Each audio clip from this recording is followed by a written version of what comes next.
muito bom pisar no chão. Um chãozinho fresco. É bom. Eu acho boa pisar na terra. O que nós já passamos, crise, fome, noeza, sacrifício. Foi a seca que uniu os corações daqui. Mas se não existisse terra, a gente também vivia?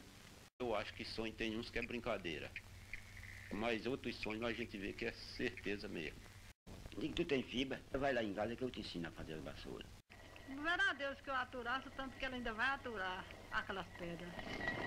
Mas que no campo a gente tá com a maior certeza porque vê toda a grandeza. Aquela pastazinha nasce mesmo da água, cria-se ali dentro. É que nem um matinho, viu? Não é? Mas é gerada na água mesmo. Se balança assim, ela sai, fica escova, fica limpinha mesmo.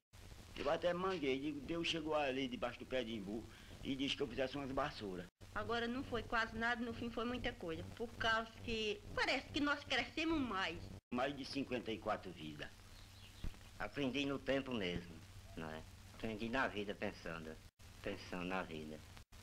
Para mim, o valor do homem é a pessoa. Agora o mais é coisas que vêm depois.